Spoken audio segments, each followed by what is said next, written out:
este taller que tiene como objetivo compartir una visión de lo que está ocurriendo en el planeta.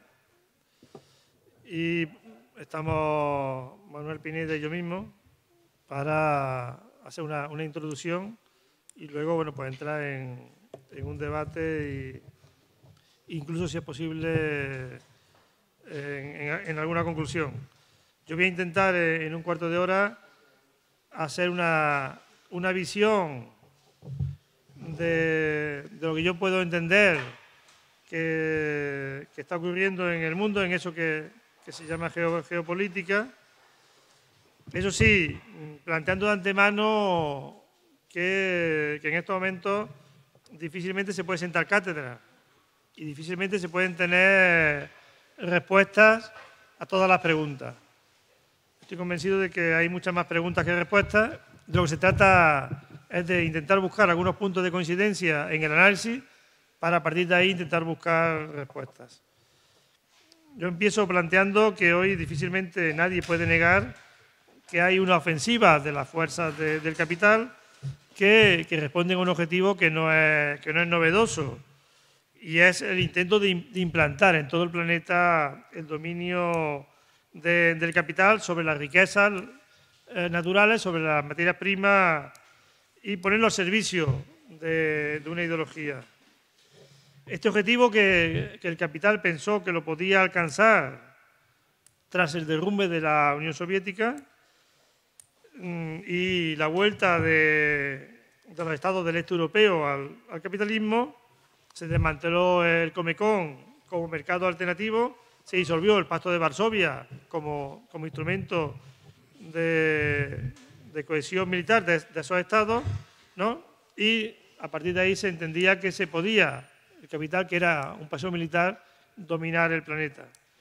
Rusia se configuraba, la Rusia de Yeltsin se configuraba como un estado subalterno en crisis permanente, y en ese momento se proclama el final de la historia, la victoria del capitalismo y la implantación del pensamiento único.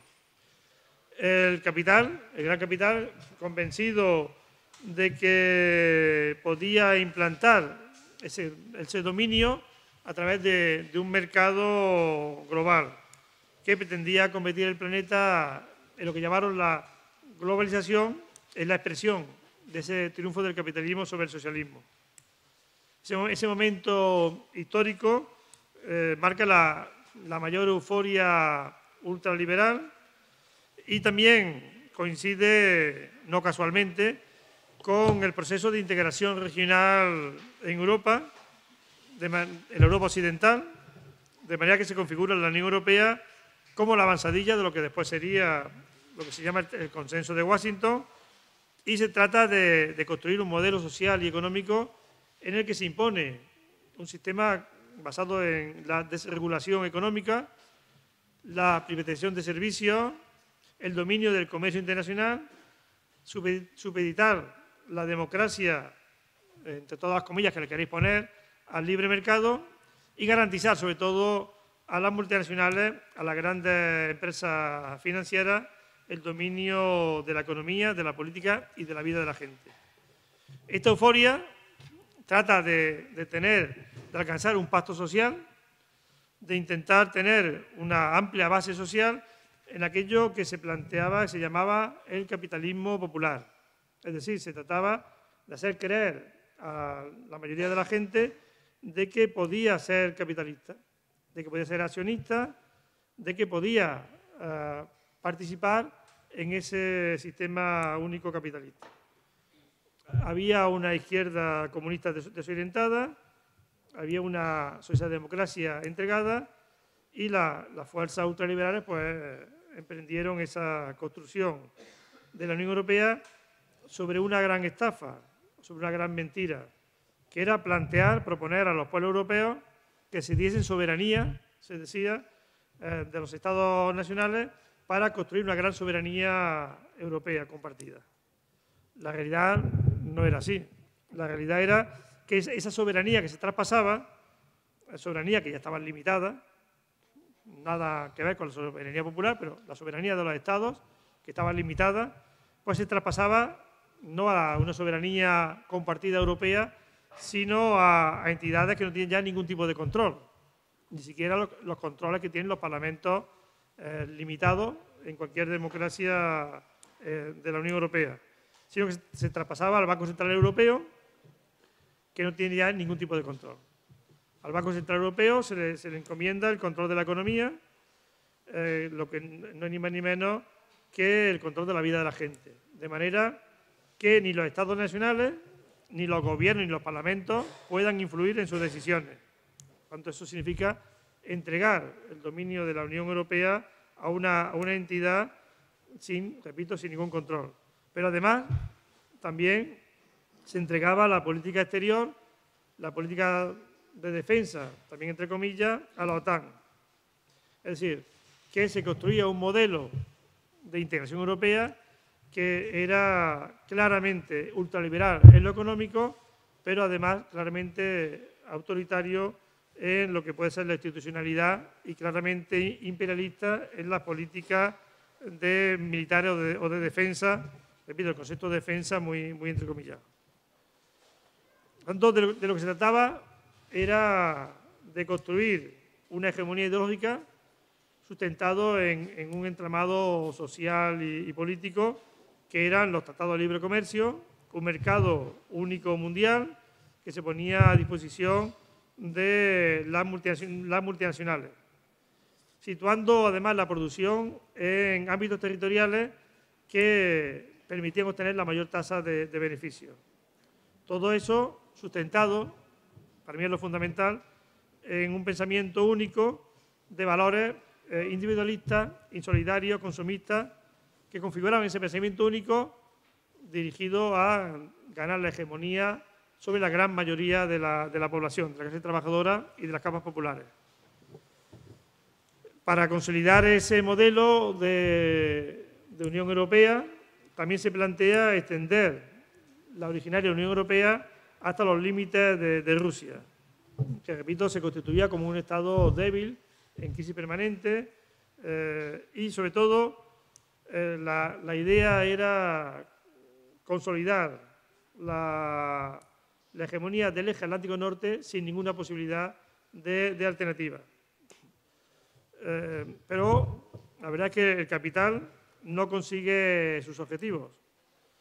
Este plan, bien diseñado, en los centros de decisión del capital, pues empieza a tener problemas cuando en América Latina, aquí hay que hacer un paréntesis para señalar que Fidel Castro se negó a seguir los consejos de Solchaga y de Felipe González cuando fueron a La Habana a convencerlo para que hicieran una transición al capitalismo, pues en América Latina se empieza a poner en marcha un movimiento de resistencia en torno a dos ejes.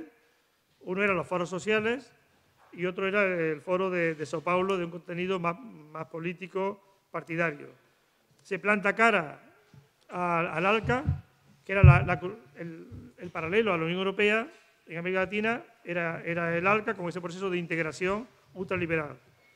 Y se le planta cara y se le consigue derrotar cuando se empiezan a desarrollar proyectos progresistas en torno a un núcleo duro, que era frente al ALCA, el Acuerdo de Libre Comercio de América, se plantea lo que era el Acuerdo Bolivariano de la América, que era el ALBA, que plantea una integración latinoamericana, pero horizontal y solidaria. Y por lo tanto, de ese núcleo duro se genera un movimiento de resistencia que fundamentalmente plantea que las riquezas naturales expoliadas durante siglos se reviertan en mejorar la vida de las comunidades de la América Latina. También en Europa no le cuadra su plan porque la Rusia de Yeltsin es sustituida por la Rusia de Putin, que se niega a jugar ese papel subalterno que se le había asignado a Rusia en la geopolítica y recupera planteamientos nacionalistas, de manera que ya se plantea intervenir en cuestiones internacionales de una manera independiente en defensa de los intereses de la propia Rusia. También, algo que pudo pasar inadvertido, pero que también tuvo su importancia, la Constitución Europea no se puede aprobar, es rechazada fundamentalmente en Francia, en Dinamarca también, y por tanto no se culmina el proceso último de integración europea tal y como lo habían previsto.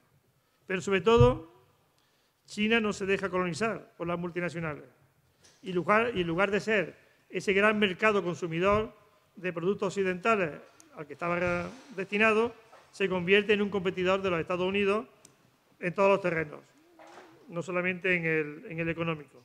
A la vez también que ayuda a que Sudáfrica, Brasil, India emerjan para generar una economía que pueden coordinarse para defenderse de esa agresión que supone la globalización ultraliberal.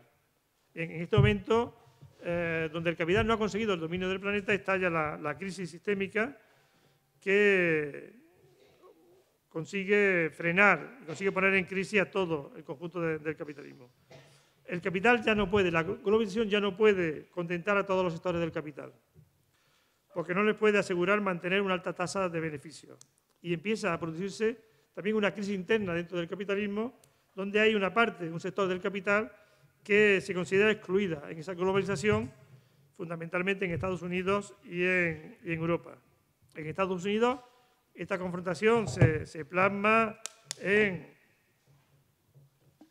la pugna entre Trump y Hillary, que lleva a confrontar lo que era un capital de carácter más nacional frente a un capital plenamente integrado en esa globalización. Pero también en Europa se plasma en el Brexit, se plasma en el avance de fuerzas nacionalistas que confrontan con ese modelo de Unión Europea ultraliberal, dando lugar a un resurgimiento de una extrema derecha que plantea la recuperación de cierta soberanía nacional, pero sobre todo que defiende también un cierre de fronteras, tanto en lo económico como en lo territorial. Y estas fuerzas sitúan el centro de los problemas que sufren los millones de europeas y de europeos que han sido afectados por la crisis del ultraliberalismo, pues en lo que es el rechazo a la burocracia de la Unión Europea y a la cuestión de la inmigración, tapando, eso sí, la máxima responsabilidad de la crisis que la tiene el propio sistema capitalista. Estamos hablando de Salvini, de Le Pen o de los movimientos de ultraderecha en otros países de Europa. Bien, pues a partir de esta situación es la que yo planteo situar ahora mismo, dividir lo que son los distintos estados del planeta en 4 o 5 bloques. Por una parte, sigue habiendo todavía un bloque importante de un sector del capital que tiene un carácter todavía multinacional, que sigue pretendiendo desarrollar esa globalización ultraliberal, que no necesita un territorio concreto, donde asentarse, sino que lo que necesita es dominar la economía, dominar los recursos del planeta, aunque el asiento de decisión esté en una oficina de Shanghái o en una oficina de Berlín o en un piso de Nueva York, solamente con un ordenador o con un sistema de comunicación dominar el planeta. Luego hay otro sector del capital que sí tiene un carácter más nacional, que defiende el cierre de las fronteras, tanto en lo económico, con el tema de los aranceles, la protección, como territorialmente a través de los muros o de las medidas de xenofobia y de racismo. Este capital sí tiene un territorio donde asentarse, es el que reclama la fábrica en Detroit, el que reclama tener un territorio donde poder plantear su explotación y su extensión de la plusvalía. Luego tenemos un tercer bloque de estados que tratan de desarrollar modelos de sociedad que no son capitalistas, como pueden ser los procesos de revoluciones sociales que se han dado en América Latina, también la propia China, sin entrar en más profundidades. Digo, todo esto estoy dando pinceladas sobre las que sería cada elemento un tratado independiente.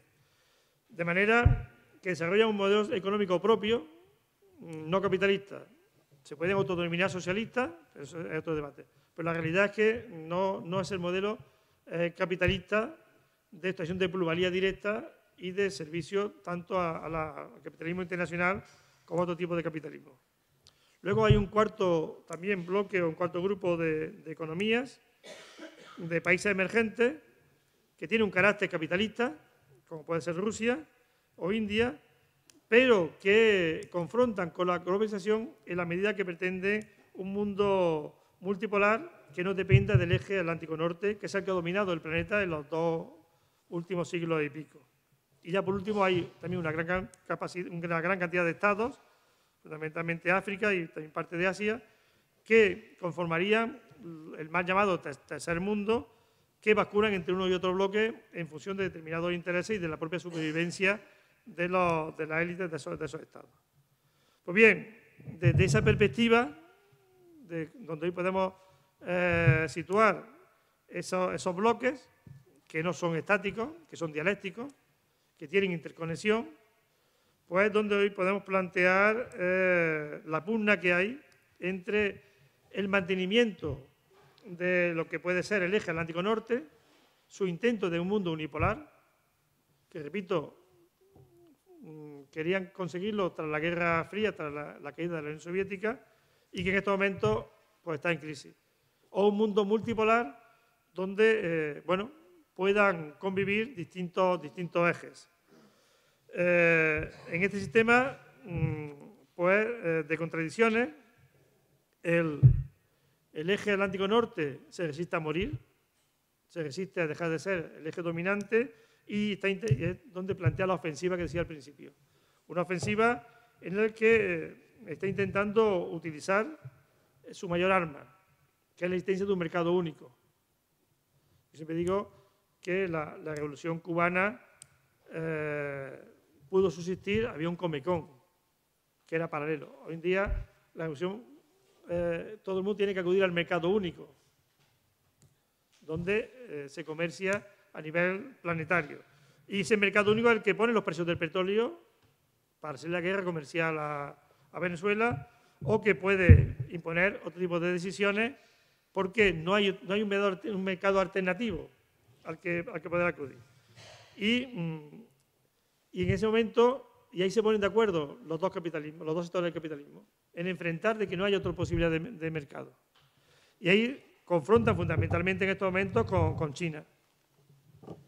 Confrontan fundamentalmente con China, la guerra comercial con China y con el proyecto de la nueva ruta de la seda o la ruta y la franja, que más allá de otros elementos supone un mercado alternativo o puede suponer a medio plazo un mercado alternativo.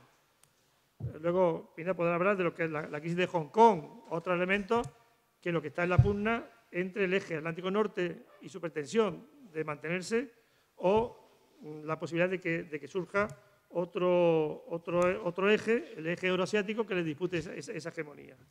Bien, pues en esta perspectiva también se desarrolla la ofensiva en América Latina, donde es evidente que los Estados Unidos resucitan la doctrina Monroe, resucitan todos los tratados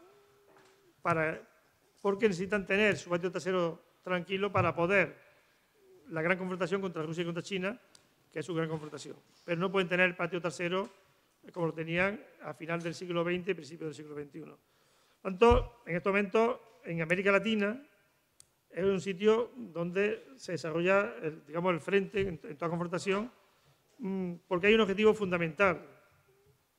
En primer lugar, derrotar esos procesos en lo que supone de modelo de articulación territorial diferente.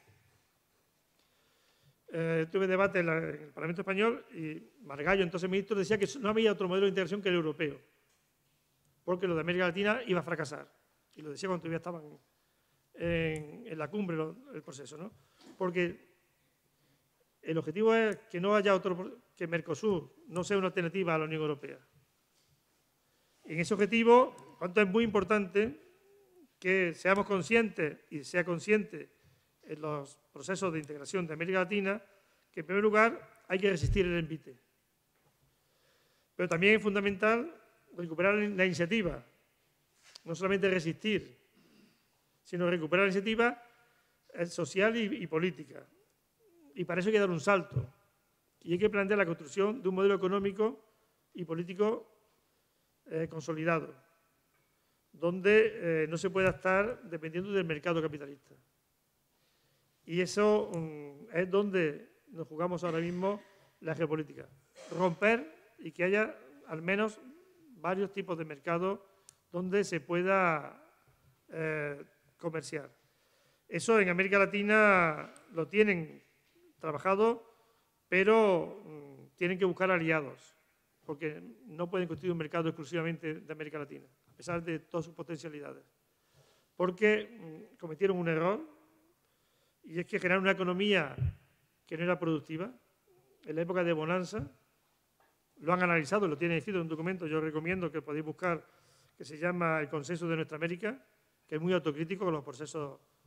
Lo elaboró el Foro de Sao Paulo en Nicaragua hace 2 años y plantea que un gran error es que hicieron una economía exportadora y no una economía productiva. A Venezuela le era mucho más importadora, a Venezuela le era mucho más cómodo importar, porque tenía dinero de petróleo, que producir. Y ahora se han visto en ese problema. Por tanto, hay que buscar aliados y romper ese mundo unilateral. Y aquí entran elementos que pueden no tener una lógica. Yo decía antes que la izquierda solemos ser demasiado esquemáticos y a veces choca con las cuestiones tácticas. Y claro, uno se puede sorprender de que Venezuela tenga alianza con Irak, porque a nivel ideológico puede estar la antípoda. Pero puede tener razones a la hora de buscar ese intento de romper el mundo unilateral. Y por tanto, creo que ahora mismo en la geopolítica, desde esos 4 bloques, o 5, incluyendo los estados dependientes, pues lo fundamental es, primero, confrontar la ofensiva imperialista y romper. Y ahí es donde China juega un papel importante, Rusia también, los países emergentes también. El golpe de Brasil, un elemento fundamental era acabar con la alianza de los bloques de los países emergentes, lo que se llaman los BRIC, porque puede suponer también el Banco de los BRIC, puede suponer una alternativa al Banco Mundial. O sea, la ruta de la seda puede suponer una alternativa al Fondo Monetario y los BRIC al Banco Mundial. Y en este momento el golpe de Brasil, aparte de lo que suponía internamente, también estaba dirigido a dinamitar. No lo han conseguido todavía, pero ahí es donde está en estos momentos esa confrontación. Pues bien, desde esa óptica, yo en 5 minutos plantear, bueno, ¿qué podemos hacer? Porque no podemos ser solamente observadores. Bien, pues ahí lo que vengo a plantear es que en estos momentos el reto que tenemos las fuerzas de izquierda, las fuerzas que confrontamos con la ofensiva imperialista, es buscar una respuesta como fueron los frentes populares en los años 30, que fue la fórmula que se planteó para contrarrestar o confrontar con el fascismo. Entonces hay que plantear, el reto es cómo ser capaz de elaborar una alternativa propia, una alternativa que sea entendible por la clase trabajadora, por las capas populares, de integración. Y nosotros no podemos ser las fuerzas del no, ni la fuerza que le digamos a la gente, espérate que llegue el socialismo. O sea, la Unión Europea, estamos en contra, tenemos planteado que la Unión Europea es irreformable, pero hay que plantear una alternativa. Una alternativa que sea solidaria, que parta de la soberanía, de la recuperación de soberanías, pero no para que pase del Banco Central Europeo al Banco de España, sino para construir una integración de soberanías populares, una alternativa que realmente pueda poner la riqueza al servicio de la gente, ¿no? Y por tanto, ese es el reto que tenemos. Cómo construir un proyecto de izquierda transformador que tenga un ámbito europeo. Al capital, que tiene un proyecto global, hay que responderle también territorialmente y que pueda también entrar en conexión con los proyectos de integración que se den en América Latina, en África, en Asia, de manera que se pueda plantear esa construcción de la unidad popular en torno a objetivos claramente entendibles. No se le puede decir a la gente que sufre la crisis, espérate que venga el socialismo, que se resolverán tus problemas, sino qué hacemos hoy y cómo planteamos una construcción europea en este momento. Pues bien, y ahí, con esto si termino, creo que hay que pasar, y lo vengo planteando en todos los foros que se me permite, que tenemos que en paralelo a elaborar esa propuesta, y para eso es muy importante el trabajo de las fundaciones, el trabajo de los centros de pensamiento, pero es fundamental la acción. El año 2020 tiene que ser el año de la movilización. O sea, mientras el capital mueve ficha, pasa a la acción, nosotros no vamos a sacar solamente comunicados, que hay que sacarlo. Es importante que hagamos comunicados y que mostremos nuestra opinión, pero a la vez tenemos que pasar a la acción. El año 20 tiene que ser el año de la movilización. De una forma más o menos coordinada, coincidamos. En este momento hay una iniciativa que parte de una experiencia del año pasado. En el año 18 se reunió el Foro de Sao Paulo, se reunió el Foro Europeo, se reunió el Encuentro de Partidos Comunistas y Obreros del Planeta, se reunió la FEDIN, la Federación Democrática de Mujer, se reunió el Consejo Mundial de la Juventud y todos aprobaban un plan de acción. Y todos aprobaban jornadas contra el imperialismo, pero cada uno lo hacía por su cuenta. Que finalmente el año 19 ha pasado como un año donde no ha habido una respuesta de una gran movilización frente al imperialismo.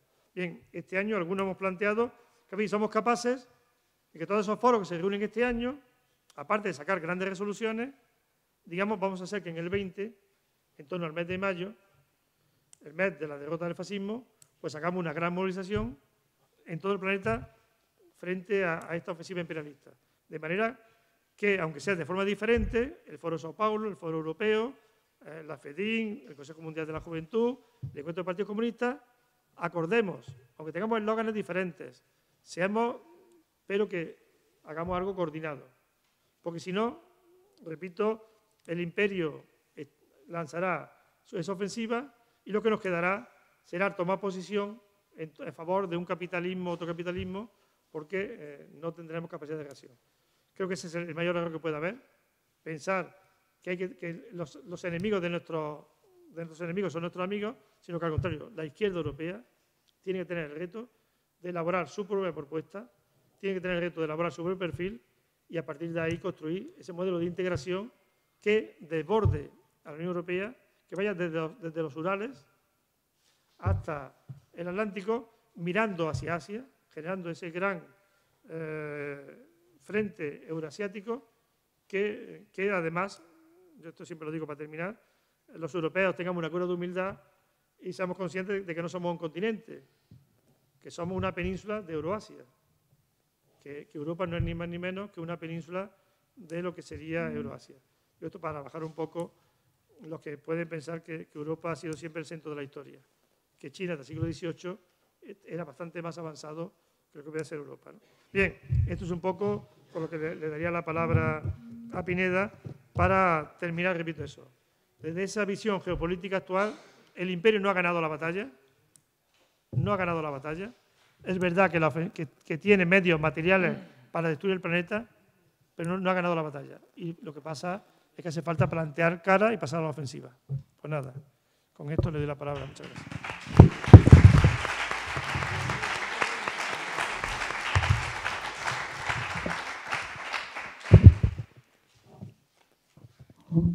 Buenas tardes, compañeras y compañeros. Bueno, no nos conocemos todos. Yo soy Manu Pineda, responsable de Relaciones Internacionales del Partido Comunista de España, miembro de la Comisión de Internacional de Izquierda Unida, una comisión que coordina el compañero Fran Pérez, que está por ahí, y desde hace unos meses eurodiputado de Izquierda Unida en el Parlamento Europeo.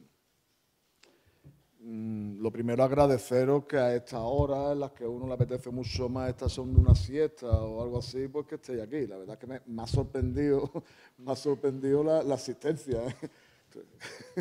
Bueno, algunos compañeros he visto que estáis echando la siesta aquí, pero bueno, también se entiende, ¿eh? Bueno, voy a intentar ser muy esquemático porque lo importante es que luego podamos, ya que estáis aquí aguantando, que por lo que habléis vosotros y que podamos luego tener ahí un diálogo, una tertulia, un debate o como queramos llamarle. Y que lleguemos a conclusiones, que no se quede esto en que nos calentemos la cabeza en monólogos en ambos sentidos y que no lleguemos a ningún tipo de conclusión. Muy esquemáticamente, decimos, y yo creo que he acertado, pero también creo que somos un poquito optimistas, ¿no? Es necesario el optimismo. Decimos que estamos en un periodo que se caracteriza por el retroceso mundial de la influencia de Estados Unidos. Es acertado, pero a pesar del retroceso, no ve la que nos están dando. O sea, no podemos confundir el que está perdiendo capacidad de hegemonía con que es que se está derrumbando y que tenemos esto ganado. O sea, vivimos un retroceso en el que nos está haciendo mucho daño y que ante la falta de la capacidad de hegemonía política que ha tenido en otro periodo, lo que está es aplicando medidas autoritarias y belicistas, que ya veremos en dónde terminan. En paralelo a esto, tenemos un reforzamiento progresivo y sin pausa del papel de China. Una China que va ganando hegemonía, sobre todo en el ámbito económico, y que además rehúye de forma inteligente cualquier tipo de enfrentamiento directo con Estados Unidos. Eso lo va a pagar, y lo está pagando. Lo está pagando con una guerra económica que trata de asfixiarlo económicamente y que además vamos a pagar nosotros, y lo estamos pagando ahora mismo la Unión Europea, que va a entrar en recesión posiblemente. Alemania ya entró en recesión y cuando Alemania se resfría, todos los demás, tal, Alemania ya entró en recesión, nosotros vamos a pagarlo de manera que esto va a suponer que muchos trabajadores europeos vayan a la calle, que muchas familias trabajadoras de Europa pierdan sus viviendas y lo que ya conocemos con lo que se hablan de las crisis. Bueno, además, en paralelo a esto, se le monta una revolución de colores en Hong Kong, que también veremos a ver cómo termina. Y ya sabemos cómo terminan las revoluciones de colores. Y ya estamos viendo cómo aquellos que apoyaron la revolución de colores en Libia, donde ya una vez que la hemos democratizado pues existe la esclavitud y todas estas cosas, en Siria, en tal, ya están apoyando, ya están saliendo los mismos voceros a apoyar la revolución de colores en Hong Kong. Tenemos una escalada armamentística que no tenía, sin precedentes desde la época de la Guerra Fría. O sea, me imagino que sabéis que en torno al año 87 al 90 se firmaron tratados de desarme entre la Unión Soviética y Estados Unidos, tratados de desarme de nuclear, de medio alcance y de corto alcance, que Estados Unidos ha roto ya dos de los tres tratados y ya ha anunciado que rompe el tercero próximamente. Eso, además del peligro que supone para la humanidad, en el sentido de que es que puede desaparecer este planeta, digo, si no nos queremos poner tan pesimistas, lo que sí supone una escalada armamentística que va a suponer más crisis económica, más desastre para la economía de los trabajadores, porque al final lo que estamos hablando de la economía de los trabajadores, de las familias trabajadoras, ellos no van a tener estos problemas. Un reforzamiento de la extrema derecha. Trump y todos los trumpitos.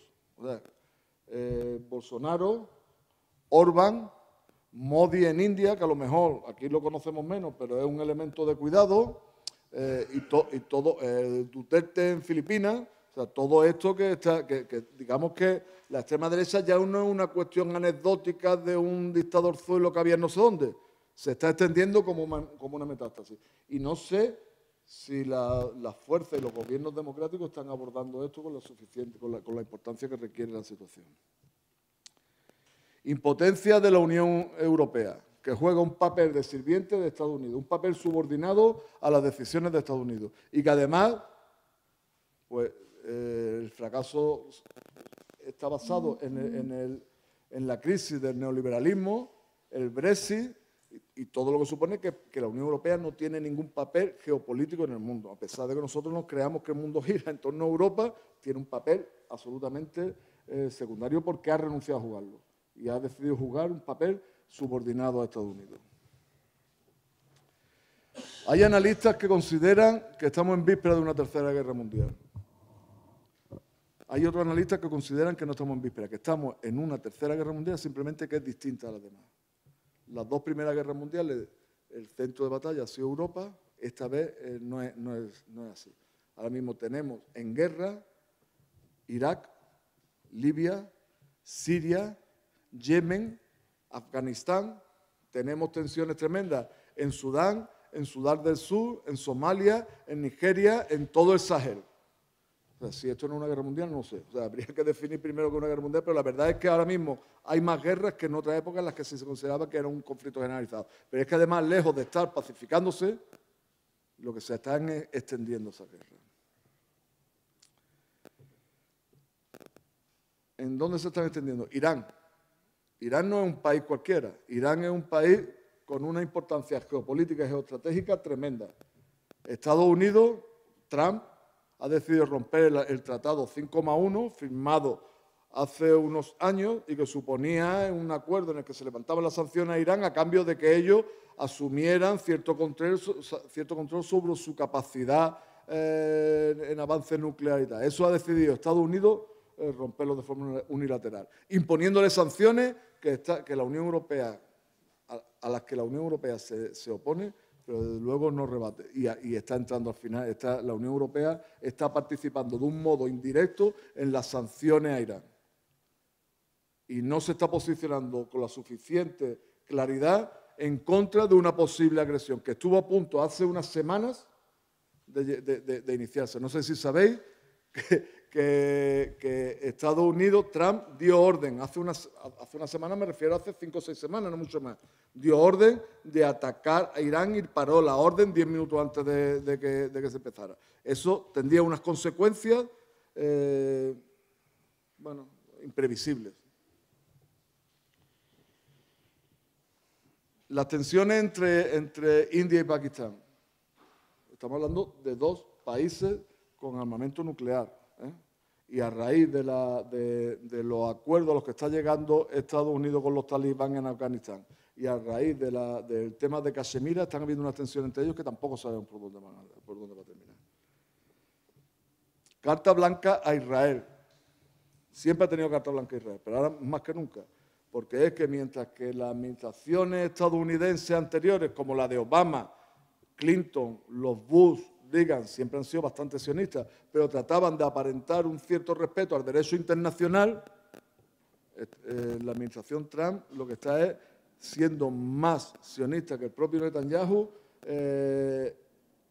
invitándolo a llevar a cabo cuestiones que ni siquiera el propio Netanyahu se habría atrevido en solitario, como es la ocupación o la anexión ya formal de los Altos del Golán a Israel, el reconocimiento de Jerusalén como capital de Israel. Eso, a los que hemos vivido en Palestina sabemos las consecuencias que tiene eso y cosas por el estilo. Pero es que Israel cada vez que quiere, y cada semana, bombardea sobre Siria. Recientemente ha bombardeado sobre Libia. No hay ningún tipo de freno a lo que está haciendo Israel. Y ya digo, Estados Unidos le da carta blanca, lo incentiva y además se presta a vetar cualquier tipo de sanción en el Consejo de Seguridad de la ONU contra Israel. Luego el tema de América Latina. América Latina, bueno, cuando Estados Unidos se volcó en las batallitas suyas en Oriente Medio y tal, pues conseguimos que aquello que ellos consideraban un cáncer a extirpar, que era Cuba, pues tendiera sus metástasis por toda América Latina. Y llegamos a tener gobiernos progresistas como el de Ecuador, Brasil, Argentina, Paraguay, Uruguay, hasta en Honduras. Bueno, ellos han decidido recuperar su patio trasero. Y han decidido recuperarlo aplicando la doctrina Monroe, como planteaba antes el compañero Centella, pero además con mecanismos nuevos. El lawfare, la guerra jurídica, que ha conseguido derrocar a gobiernos y a presidentes elegidos democráticamente, como Lugo en Paraguay, como Mercelaya en Honduras, la presidenta Dilma Rousseff de Brasil, el presidente ecuatoriano Rafael Correa, que no fue derrocado así, sino que luego le voltearon a su candidato, pero que tiene que estar exiliado en Bruselas porque se está llevando a cabo una persecución y aniquilación de la oposición en Ecuador, el vicepresidente Jorge Glass en la cárcel, el ministro Patiño también exiliado, no sé si en México me parece, ¿no? O sea, la guerra jurídica o el lawfare como una herramienta de guerra, lo mismo que en el pasado eran los ejércitos los que daban los golpes de Estado. Pero tenemos el caso de Venezuela, donde ya no es lawfare. Venezuela está siendo un laboratorio en el que experimentar todo tipo de guerra. porque la guerra, el bloqueo que sufrió o que lleva sufriendo Cuba durante décadas, es que la guerra económica, que supone una hiperinflación de millones por ciento del IPC en cada año, pero es que el tipo de sanciones. Ahora mismo quieren aplicarle el tratado, no sé cómo se llama, el TIAR, ¿cómo se llama el TIAR? ¿De qué era la I? No me acuerdo. Pero un tratado que eso se lo aplicaron a Cuba antes de la agresión del 61, a Guatemala antes de la agresión del 56, a Panamá antes de la agresión del 89. O sea, digamos que cuando te aplican ese tratado no es una cosa amistosa, es que te sancionan con ruptura de acuerdos de relaciones diplomáticas, consulares, incluso económicas, se cargan incluso las telecomunicaciones, te aplican una serie de sanciones que van ya mucho más allá de lo que se le está aplicando ahora mismo, que es tela marinera, y eso termina en intervención militar. Pero es que además tenemos nosotros el problema, España tenemos sobre esto una responsabilidad tremenda, es que nosotros tenemos, aparte de haber reconocido el gobierno Sánchez, ese progresista, además de haber reconocido al presidente golpista Guaidó, que se autoproclamó en una plaza, es que tiene recogido al criminal prófugo Leopoldo López en la residencia del embajador español. Es que está siendo el mayordomo de Trump. Entonces es terrible eso. Bueno, digo, me he desviado metiéndome con España, que no era el tema, pero digo, tenemos que prestar atención. Ahora mismo hay un riesgo cierto de que haya una intervención militar sobre Venezuela. Yo, sinceramente, creo que no la va a haber. Creo que no la va a haber porque no creo que llegue a esta locura atrás. Y creo que, de algún modo, la destitución reciente de John Bolton, no sé si sabéis, John Bolton ha sido derrocado recientemente y parece ser que esto es lo que hay detrás de eso. Que él era partidario de una intervención, mientras que ahora mismo una intervención, hasta el propio Trump sabe que sería suicida porque la tiene perdida. Desestabilización en Nicaragua y en Bolivia. En Nicaragua me imagino que sabéis que ya llevan más de un año con guarimba, con política de sanciones, con todo tipo de agresión sobre el gobierno nicaragüense, que no es un gobierno bolchevique, es un gobierno que el Frente Sandinista estaba en la Internacional Socialista, compartía con el Partido Socialista mesa en la Internacional Socialista. O sea, que no estamos hablando de un gobierno bolchevique. Bueno, pero no era lo suficientemente lacayo, maniobras de desestabilización contra el gobierno sandinista.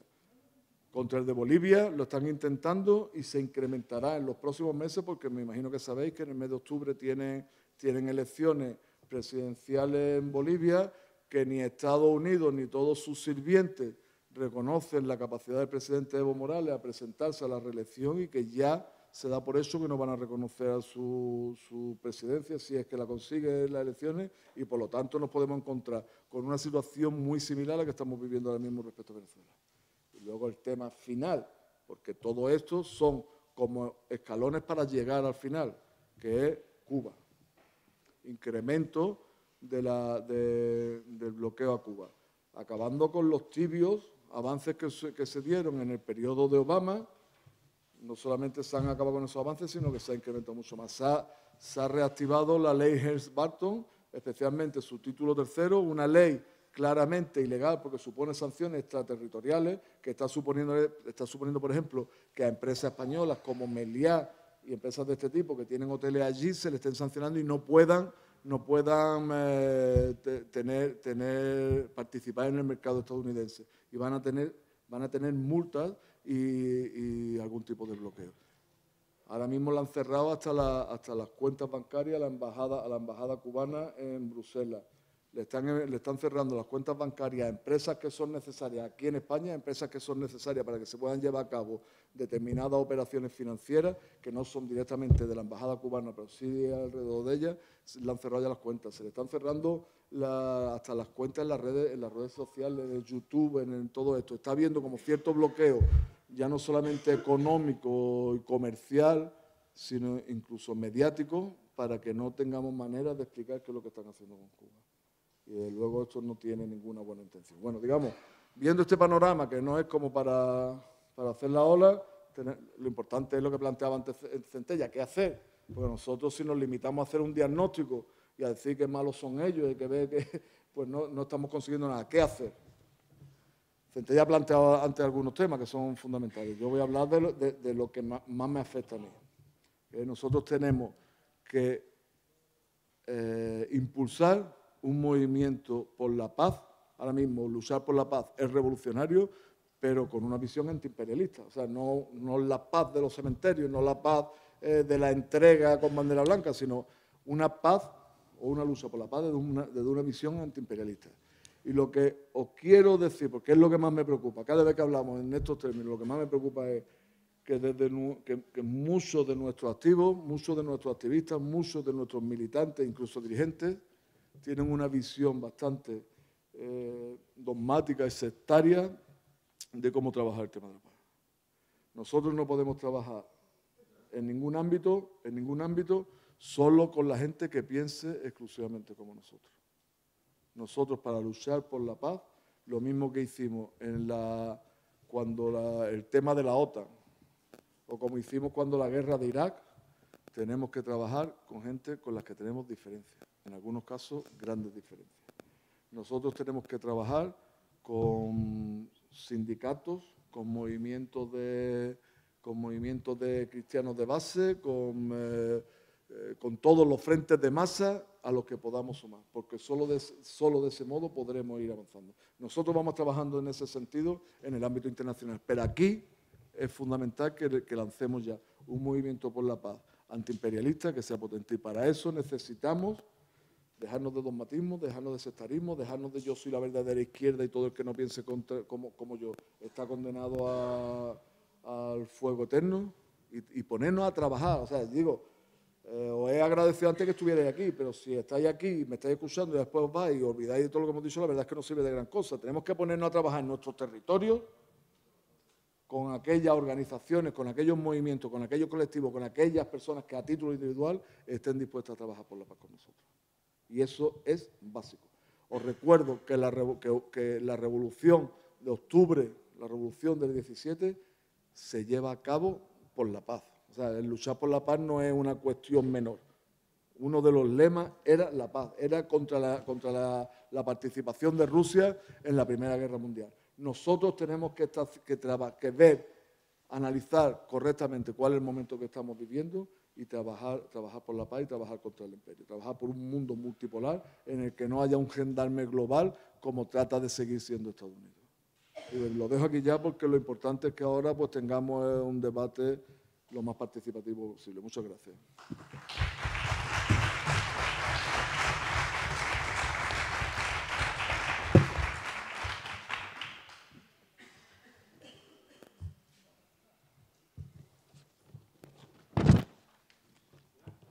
Sí, mientras que pidan otras palabras.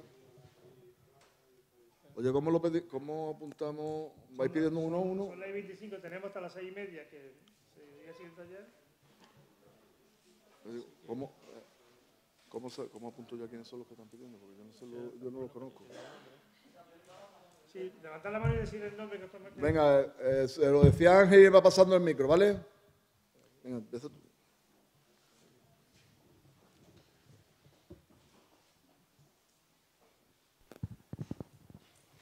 Habéis tocado muchos temas. Yo voy a intentar resumirlo lo máximo posible, pero vamos a ver. Yo, en primero, deciros que comparto el análisis totalmente. Es decir, que no es que tenga nada en contra de lo que habéis planteado, pero tengo algunas pequeñas aportaciones que sí quería manifestarlas. En primer lugar, yo creo que obviáis un tema muy importante, para mí por lo menos, que es la crisis del sistema financiero, que es la crisis del sistema capitalista del 2008, y que, bueno, eso está teniendo una importancia vital, porque es cierto, habéis dicho que la tasa de beneficio del capital es cero, y eso es cierto, pero lleva siendo cero desde hace mucho tiempo, desde hace muchos años. Es decir, la crisis del 2008 precisamente se genera para pagar a Estados Unidos, y bueno, ahí os recordaría el tema de que Estados Unidos invadió con bonos basura de sus grandes bancos todo el sistema financiero internacional y supuso una deuda que tuvimos que pagar a escote en todo el mundo, ¿no? Y otra de las consecuencias es que las bolsas actuales llevan años que no recuperan ni de lejos los niveles máximos alcanzados hace ya lustros. Con lo cual, demuestra que el capital ya murió. El capital entendido con los fundamentos capitalistas clásicos. Después, otra de las aportaciones es lo que yo he denominado en otro momento la crisis que se produce del capital, como eso lo expuse, de los altos directivos con los propietarios, con los dueños. Es decir, hoy tienen más valor o más peso los altos directivos de las grandes multinacionales y de las empresas, etcétera, de todo el tinglao, que los propios dueños de los dineros. Después, otro de los aspectos de aportación sería la planificación, porque antiguamente estudiábamos aquello de la economía planificada, la planificación la están llevando hoy en día en el mundo las grandes multinacionales. El sistema económico planificado lo están ejerciendo las grandes multinacionales. Y, por último, el tema del Brexit, en el sentido de que yo estoy de acuerdo en lo que habéis planteado, pero tengo otra visión un poquito más para allá del Brexit. Es decir, Estados Unidos no tiene más que un aliado natural, ideológico y de sentimiento con Europa, que es Gran Bretaña. Y el Brexit se está provocando, se lleva provocando desde hace muchos años, porque Estados Unidos quiere trasladar esa hipotética tercera guerra mundial o esa guerra mundial que ya está en marcha al campo europeo, ¿no? Quiere evitar su territorio nuevamente. Entonces yo creo que hay que estar muy atentos a lo del Brexit, a esa lucha, porque en el momento que salga el Reino Unido de la Unión Europea, tenemos el conflicto en el territorio europeo. El conflicto armado. Y por último, del tema de aportaciones, el tema de las nuevas tecnologías. Mirad, yo estoy de acuerdo con lo que habías planteado de China como esa gran potencia económica que está ahí. Pero hay dos elementos que yo creo que hay que profundizar. Uno, que la guerra tecnológica la ha ganado China. Y eso es muy importante. Es decir, todo lo que suponía antes que Estados Unidos y parte de Europa ejercía su poder al resto del planeta por la tecnología, hoy la lleva y de carrera China por delante.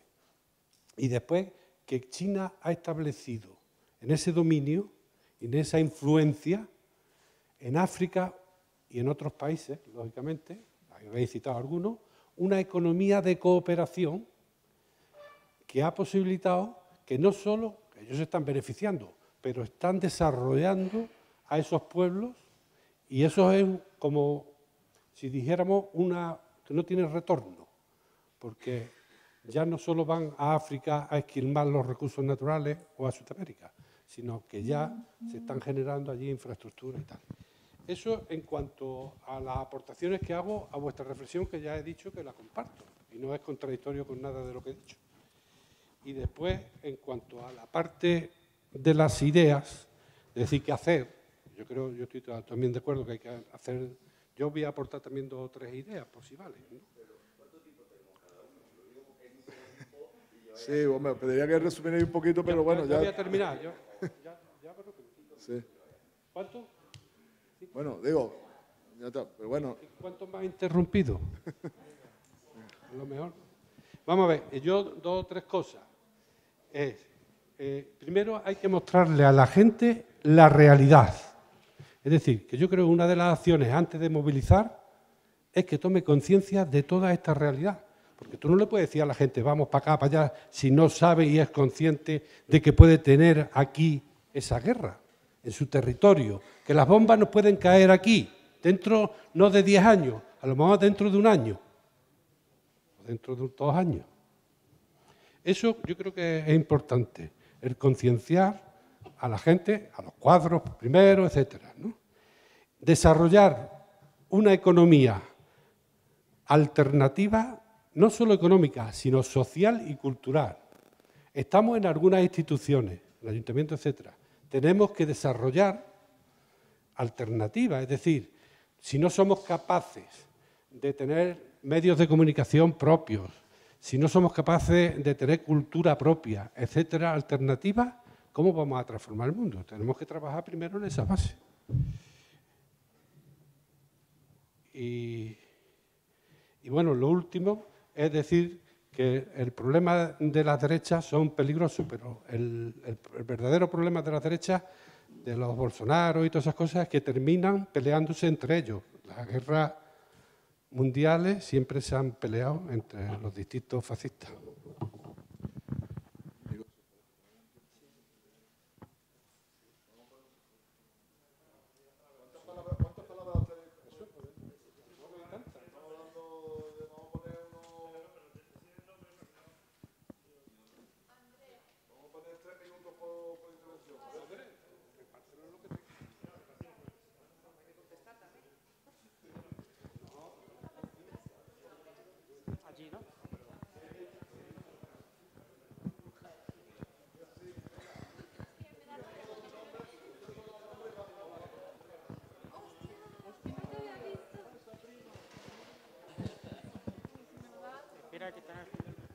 Ah, bueno.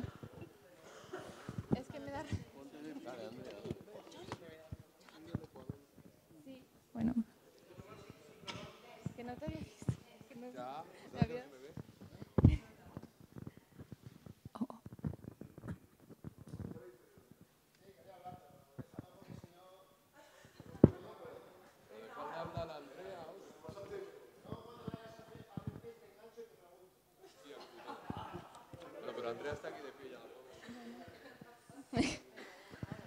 Bueno, pues ya que nadie pregunta, pues...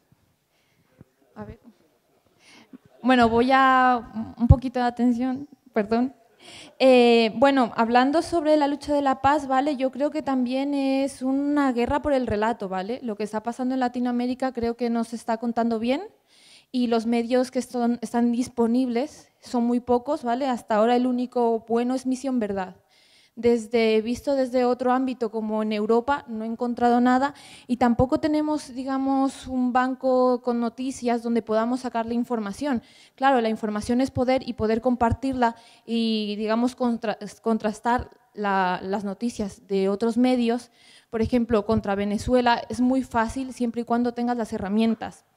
Ahora mismo en Latinoamérica, digamos, el tipo de fake news no se da solo en Venezuela.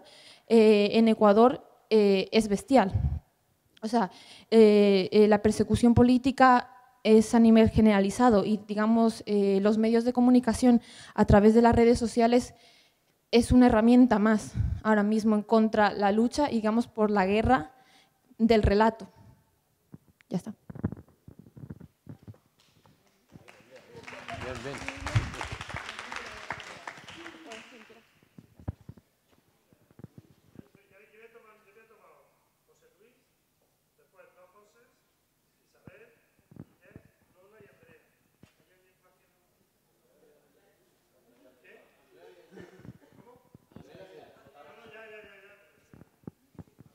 José Luis, ¿no?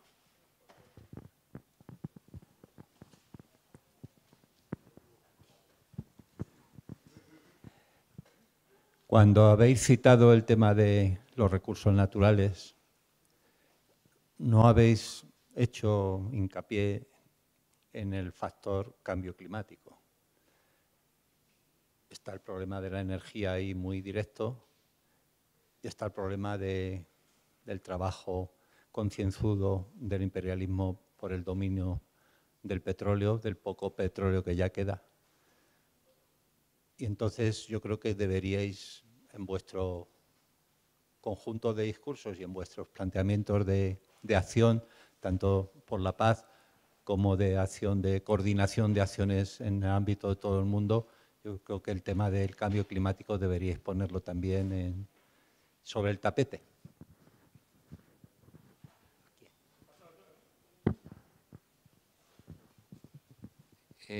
Yo, referente a América Latina, yo creo que ya desde la caída de Allende es un laboratorio del capital y de experimentación, ¿no?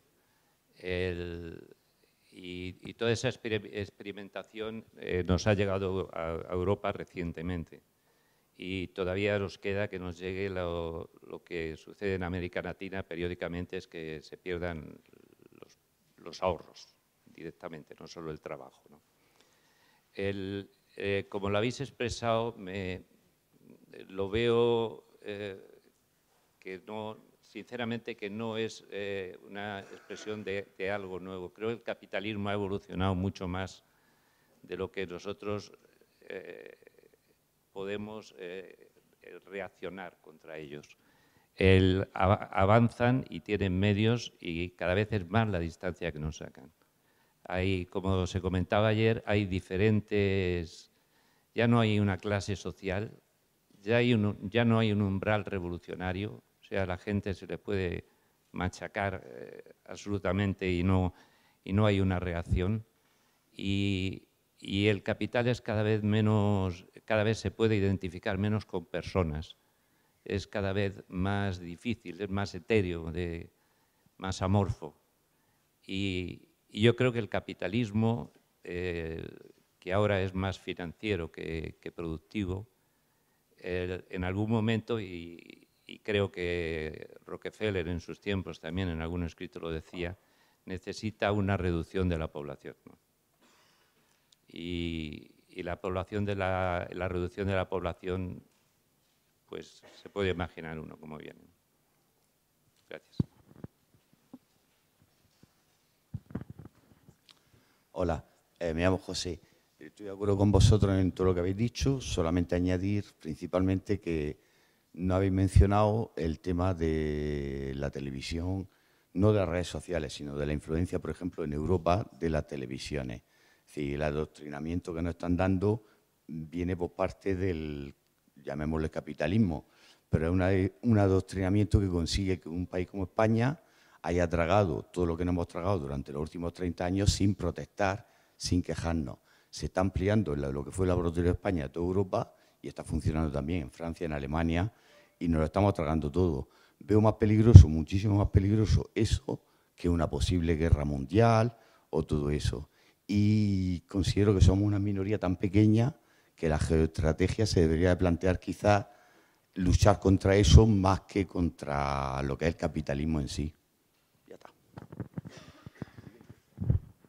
No me toca a mí, no sé a quién le toca. Yo acabo de pedir turno, pero no sé a quién le toca. ¿Me lo han pasado? No, que yo iba a pedir para después, que me han pasado el micrófono por error.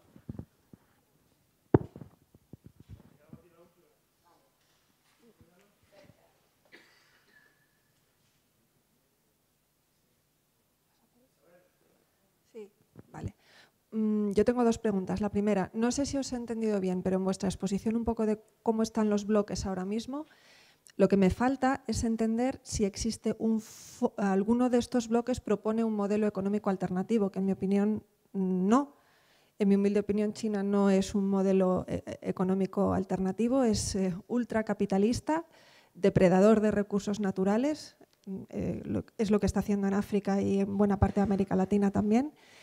Entonces, si no tenemos un eje económico, un modelo económico distinto que tenga en cuenta la crisis ecológica y de recursos en la que nos encontramos, la revolución feminista en la que nos encontramos, la necesidad de atender a una población con necesidades muy diferentes, cada vez mayor, pues no sé a qué aferrarnos, no sé cómo vamos a ganar el relato si no tenemos un relato propio.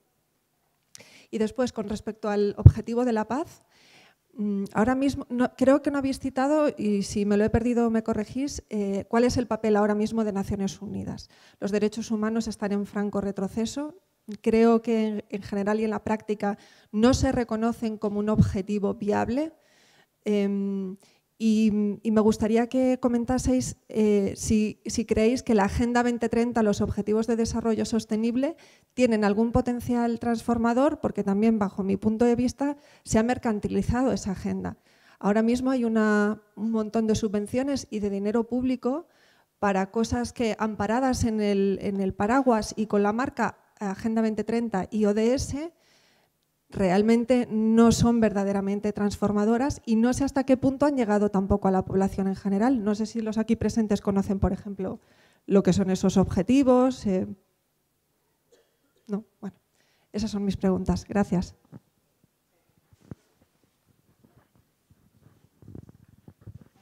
Lo mío va un poco en línea de lo que ha dicho la compañera. Bueno, yo en primer lugar quería comentar que yo soy relativamente joven, yo tengo 34 años, pero llevo 15 años ya militando en Izquierda Unida y quiero no sonar demasiado crítica con la organización con respecto a lo que voy a decir, que son prácticamente una pregunta para cada uno, pero que cualquiera de vosotros, si queréis, después de este foro o en cualquier momento libre, me podéis contestar o podéis colaborar para ayudarme también a esclarecer estas dudas que tengo. En primer lugar, bueno, José Luis comentaba que se estaba planteando, bueno, en este año pasado, los foros de Sao Paulo, el Foro Europeo, de la Mujer, de la Juventud, y que se planteaban jornadas de una manera muy individual, cuando se espera para 2020 una manifestación global, intentando pues, abogar un poco para que trabajemos todos en conjunto. ¿Cómo se puede plantear esa unión para esas acciones conjuntas cuando en una confluencia que parece simple, mayoritariamente entre dos partidos, no sabemos renunciar a nuestras respectivas identidades y siempre se busca un protagonismo? ¿Cómo no hacerlo con muchos movimientos sociales que pelean cada uno por sus propias perspectivas o por sus propias incertidumbres cuando nosotros tenemos un programa con unas propuestas tan amplias que lo abarcan mucho más y que debería ser más fácil esa unión? Y luego, por otro lado, comentaba Manu que hay analistas que opinan que nos enfrentamos ahora mismo a una tercera guerra mundial, otros que estamos a las puertas de ella. Yo considero que ya estamos dentro de una tercera guerra mundial, que no es una guerra al uso, como comentabas, que es una guerra realmente estratégica y sobre todo territorial, capitalista al más duro estilo. Pertenezco a una zona rural, pertenezco de hecho a un territorio que ha sostenido económicamente a este país durante décadas y que ahora está desapareciendo, porque las industrias, ahora mismo por razones medioambientales, ya no tienen ningún tipo de sostenibilidad para el sistema, tanto a nivel nacional como a nivel europeo. Nos están vaciando, cuando se habla de la España vaciada, yo entiendo que mi territorio es uno de ellos. Y en los pueblos seguimos viviendo gente, seguimos viviendo personas todos los días del año. ¿Cómo podemos luchar juntos o junto a aquellos, como comentabas, con los que tenemos diferencias para conseguir esa paz antiimperialista si muchas veces ni siquiera se nos escucha desde nuestro propio partido ni desde nuestra propia organización y las propuestas se van dictando más generalistas hacia las grandes urbes? Son un poco las dos cuestiones que os planteo, una cada uno, y lo dicho, si cualquiera quiere comentar esto conmigo después, estaré encantada porque busco soluciones para mi zona. Hola, buenas tardes. A ver, yo quería brevemente situar una cuestión referida básicamente a lo que es la educación como un elemento que tiene que ver con lo que planteaba la compañera al principio de la construcción del relato, ¿no?, y el dominio ideológico. Entiendo que ahora estamos en este conflicto, ¿no?, en esta, como lo caracterizabas como guerra, donde se está atacando en muchos países a la educación pública, al derecho al acceso y donde ahora mismo pues hay movilizaciones, ¿no? Entiendo que eso también es, digamos, una lucha activa y un elemento muy importante pues, para esa construcción del relato que pretendemos y esa lucha contra ese control ideológico y además por crear nuestro propio relato.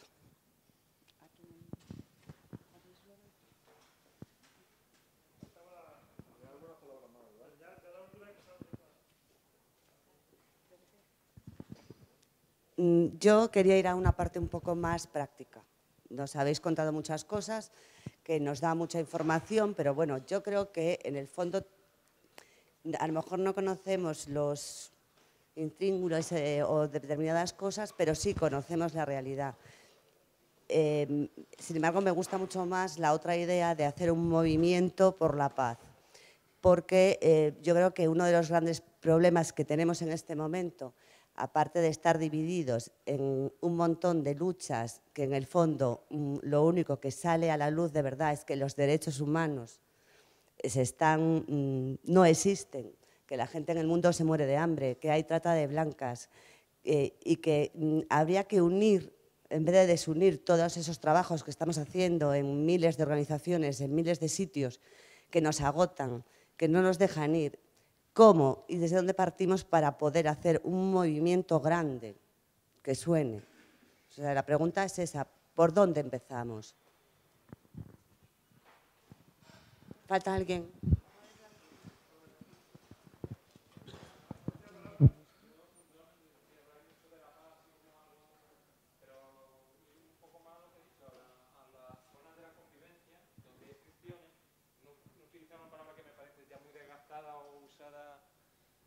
Usada de forma que está vacía, estamos hablando de cosas vacías un poco, pues hay muchos derechos vacíos, hay muchos derechos que si lo sabías se están vaciando y ahí pues están las personas pues que están bastante perdidas y utilizar cosas más concretas en vez de la paz así como algo muy, por así decirlo, un poco muy bonito, ir a cuestiones de la convivencia donde los derechos humanos y las libertades se estén haciendo de verdad, de forma efectiva. Y no utilizar a lo mejor en los discursos palabras que o hay que definir otra vez o hay que cambiarlas. Y la paz es una de esas palabras que para mí está muy vacía o utilizada, como digo yo muchas veces, es la paz del capital la que estamos viviendo en muchos sitios y parece bonito. Y no lo venden por ahí. No sé, no quería entrar.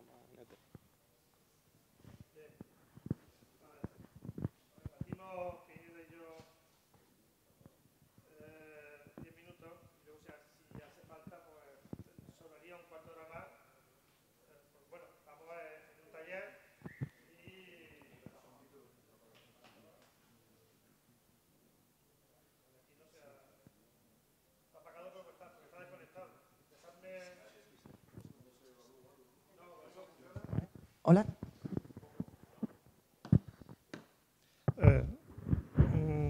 Alguna cosa, porque es verdad que este era un taller que puede dar lugar para todo un seminario. Porque claro, los temas que se han planteado aquí es muy difícil no profundizar en ellos. Por lo tanto, dejando alguna cosa al margen, digo, porque el tema de China requeriría un debate de toda una semana, ¿no? Por lo tanto, es muy complicado definir lo que pasa en China con una frase. Pero, digo, por poner un ejemplo, como otras cosas se han dicho. Yo sí resalto 4 o 5 ideas. Una, de lo que decía Isabel, es una realidad.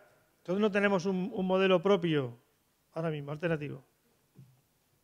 Eso es una realidad. Si partimos de ahí lo podremos construir. O sea, el reto que tiene ahora mismo la izquierda es que es verdad, que ahora mismo no tenemos un modelo propio. Podemos hablar de experiencia, podemos hablar, pero no hay un modelo propio. Se nos cayó la Unión Soviética, a lo que se les cayó, ¿no? Y no hay un modelo propio. Por tanto, partimos de ahí. No hay una meca a la que mirar, no hay una internacional que nos dirija, no hay. Por tanto, ese es el reto que tiene la izquierda en general. Construir un modelo alternativo, pero desde la realidad también. Y segundo, hay una batalla que no estamos dando. Por lo tanto, la estamos perdiendo, que es la batalla de la comunicación. Y yo eso de relato me suena un poco reiterativo. Pero es verdad que la comunicación, el sistema capitalista tiene claro cuál es la batalla de la comunicación. Y la da, y la gana. Que no es la televisión, que es el pensamiento único. La televisión es el último canal.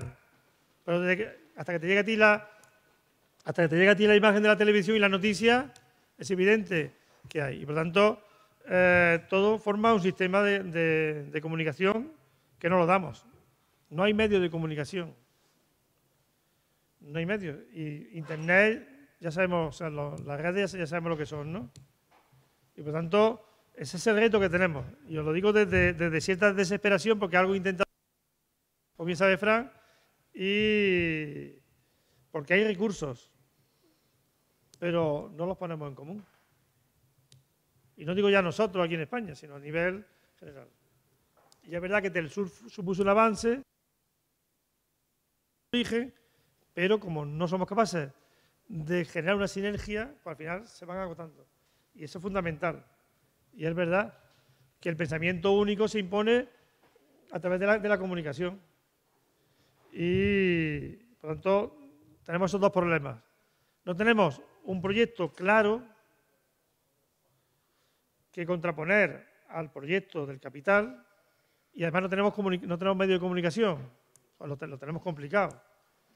El capital no está ganando. Sin embargo, yo no soy pesimista sabiendo las dificultades que hay. Y creo que ahora mismo la batalla, el capital, como decía Pineda, está utilizando todos los recursos que tiene mucha cantidad de recursos, muchos medios, pero estamos acabando un ciclo histórico de siglos, no de años. El problema es que el imperio del Atlántico Norte, cuando ha caído otro imperio en la historia, no tenía capacidad para destruir el planeta. El problema es que el imperio del Atlántico Norte tiene capacidad para destruir el planeta antes de asumir su derrota. O sea, cuando el imperio español fue sustituido por otro imperio, no tenía capacidad para destruir el planeta. El problema es que los Estados Unidos, lo que es el Atlántico Norte en general, tienen capacidad para destruir el planeta. Y ese es el problema. Que lo que muere se resiste a morir y puede destruir el planeta. Por lo tanto, cuando hablamos de Tercera Guerra Mundial, estamos hablando del apocalipsis, no estamos hablando de que haya un problema en Siria o que haya un problema, estamos hablando de la capacidad de destruir el planeta. Entonces, yo creo que ahora mismo la clave de la izquierda es que asuma esa necesidad, ese reto. Y esto nos sobrepasa a esta sala, pero es lo que modestamente estamos intentando trasladar. Que hace falta tener un proyecto de sociedad, que sí lo tenía, que sí se podía tener en el siglo XIX, que sí se podía tener hasta pasado la mitad larga del siglo XX, pero que en los últimos tiempos del siglo XX se dejó de tener. Y por lo tanto, es muy difícil. Después, dicho eso, como las dos grandes cosas que yo creo que sí saco de conclusión. ¿Qué hacemos? Bueno, primero, la lucha por la paz. Que la lucha por la paz, que no nos roben la palabra, puede estar desgastada, pero la paz tiene fuerza y la gente no sabe lo que es. Por tanto, porque nos roban, en esa parte de la comunicación nos roban el lenguaje. Entonces, y es verdad lo que decía Pineda, los rusos sabían en el 17 que era la paz, y era que no le matasen los soldados en el frente, y sabían lo que era la paz.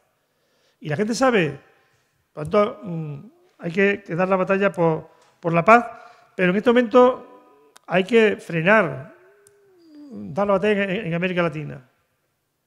Que las cosas van mal, pero bueno, a lo mejor, pero fijaros lo que ha pasado en Argentina, que ha dejado desconcertado al imperio, o lo que pasó en México, que no se le da gran importancia, pero si Argentina pierde Macri, puede ser un revulsivo. Y podemos entrar en una nueva fase en América Latina donde hay que aprender de la primera fase a generar otro tipo de economía y a empezar a construir ese proyecto. Pero, repito, de China podemos hablar mucho. Yo no soy tan drástico como tú eres, ¿no? Pero sí es verdad que hoy la ruta de la seda, la nueva ruta de la seda, supone una ruptura del mercado único, con todos sus problemas y con todas sus contradicciones. Por tanto, hay una situación que está generando una dialéctica en la que podemos intervenir. Por tanto, claro, con el problema de que el capital le puede dar al botón y destruir el planeta, si consiguen buscar para salvar a 100.000 personas, ¿no? Pero, por tanto, yo diría, desde esa base, de que es fundamental la comunicación, de que es fundamental construir un proyecto de que sería la sociedad socialista en este momento histórico. ¿Qué significa el socialismo? Que evidentemente tiene que tener integrado lo que es la síntesis de lo rojo, lo verde y lo violeta. ¿Cómo construir eso frente a un capitalismo que efectivamente hay una confrontación? Lo decía, porque no voy a repetir, pues es verdad que hay un capital productivo y un capital especulativo.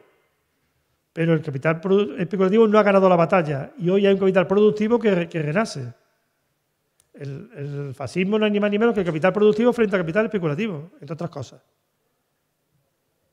Y Trump representa un capital productivo que se resigna a ser sepultado por el capital especulativo que no ha conseguido dominar el planeta. Pero también es verdad que, por tanto, en estos momentos, la alternativa social, económica y cultural es lo que tenemos que diseñar.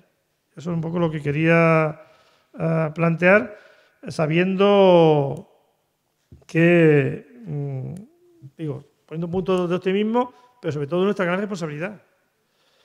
Y termino, porque claro, algo que decía, claro, que creo que era Inés. Bueno, si no nos ponemos de acuerdo aquí en España, porque somos, bueno, pues estamos en ello. Vamos a ver, hemos lanzado el mensaje a todos estos foros, nos veremos a finales de diciembre. Si se recoge la idea, que ya la ha recogido en América Latina, si lo que hagamos en Bruselas de aquí a una semana o unos meses, bueno, pues vamos a intentar, pero no hay otro camino. No hay otro camino, no voy a repetir lo del pueblo unido jamás será vencido, pero es que no hay otro camino. O partidario del mundo unido, es que no hay otro camino. El problema es que yo en este momento creo que es posible que en el año que viene haya esa conclusión. Al menos lo estamos intentando.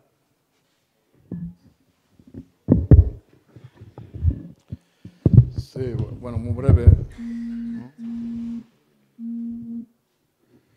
Muy breve. Me planteaba algún compañero la necesidad de hacer un trabajo pedagógico, de explicar qué es lo que supone esto, porque si no, no me acuerdo quién era, el primero que intervino, el compañero primero que intervino. La necesidad de explicar que para qué hay que movilizarse, obviamente. Obviamente, hay que explicarlo. Y en eso estamos. Y os pedimos que nos ayudéis a explicarlo. ¿Por qué? Muchas de las intervenciones que han habido están llenas de frustración. Obviamente. Están llenas de no podemos competir o combatir la batalla de las ideas que nos están ganando vía televisión. Pues verdad, lo tenemos muy mal. Es que la televisión, los canales de televisión, así como los canales de radio, como los periódicos, tienen propietarios que tienen unos intereses que no son precisamente los nuestros. Y ellos son medios al servicio de sus propietarios. Bueno, ¿qué hacemos? ¿Nos sentamos a llorar o qué hacemos? Tenemos que trabajar, tenemos que ser pedagógicos, tenemos que explicarle a la gente cuáles son los peligros que estamos corriendo. Mirad, estamos en el 19, en el 11 empezó una guerra en Siria. Una guerra en un país que tenía unos estándares de vida similares a los nuestros, que tenía la mujer, más mujeres en las universidades que hombres, parecido a Europa, donde había una integración absoluta, donde no habían luchas sectarias. Digo, no quiero plantear Siria como si fuera paraíso porque no lo era, pero esto tampoco es paraíso. En el 2011 se plantea una revolución de estas de colores y ya sabéis cómo está la misma cosa. Un país totalmente destruido, 11 millones de desplazados, más como 700.000 muertos. Digo, ya no es una cuestión de solidaridad, de defensa propia. Eso nos puede pasar a nosotros de aquí a poco si sigue la escalada bélica esta. Nosotros tenemos que explicarle a la mayoría social nuestra, que es la que lo va a sufrir, porque los que montan las guerras no son los que mueren en las guerras, ellos las montan y nosotros morimos. Tenemos que explicarle la necesidad de luchar por algo tan básico como la paz. Planteaba el compañero que, bueno, la paz, que eso que es un concepto vacío, no un concepto vacío. Te garantizo, querido compañero, te garantizo que no es un concepto vacío. Y te lo garantiza uno que ha vivido 2 guerras. La paz no es una... Yo no soy un comeflores, por decirte de algún modo. No soy un comeflores. Lo que sí te quiero decir es que en la guerra no hay nada bonito, no hay nada heroico, no hay nada que te levante. No. La guerra es olor a muerto, es coger a niños destrozados. Es que esos niños, si la guerra aquí pueden ser tus niños o los míos. Y tenemos que luchar por la guerra como lo primero por lo que tenemos que luchar. como por la justicia social. O sea, no es que tenemos que elegir, vamos a luchar contra la guerra, vamos a luchar por los derechos laborales. No, no. Tenemos que luchar por los derechos laborales, tenemos que luchar por el derecho a la vivienda, tenemos que luchar porque los pensionistas tengan su actualización, pero tenemos que luchar por la paz, como mínimo, al mismo nivel que eso. Os puedo garantizar que no hay nada bonito, nada bonito, ni nada nostálgico, ni nada romántico, ni nada precioso la guerra. La guerra hay que combatirla de frente. Prioridad absoluta. No tenemos capacidad de pelear con los grandes medios. Pues claro que no tenemos capacidad. Nosotros no podemos competir con la CNN, ni con la televisión española, ni con la Sexta, ni con todos aquellos que nos venden pensamientos únicos de distintos colores. Vosotros podéis ver Antena 3, que son carcas, o podéis ver la Sexta, que son de izquierda. Bueno, pues son los mismos. Y nos venden pensamientos únicos de distintos colores. Nosotros no tenemos capacidad porque no tenemos una televisión. Entonces tenemos la obligación, aquellos que estemos concienciados con la necesidad de luchar por esto, de ser portavoces de esto. Y de estar trabajando cada día con aquellos que no piensan como nosotros, pero que se tienen que sumar a eso. Os puedo decir, os digo, porque aquí no se trata de echarnos flores, pero quiero echarle flores aquí al compañero Don Centella. El secretario general del Partido Comunista, digamos, no es que sea un tío que va por ahí con perejil y no sé cuánto, y no, es el secretario general del Partido Comunista y actual presidente del Partido Comunista. Nada sospechoso de ser un rosa pálido que no sé qué, ¿no? Bueno, pues está bregando con gente con la que es muy difícil llegar a acuerdos. Con verdes, no siempre verdes de izquierda, con socialdemócratas, con gente con los que en determinadas ocasiones nos han estado combatiendo, pegándonos bocados en la yugular. Pero es que si queremos tener capacidad de hacer algo, tenemos que juntarnos con esa gente. Tenemos que juntarnos con Comisión Obrera. Y tú me vas a decir, hombre, es que Comisión Obrera apoyó la guerra de Libia. Es verdad.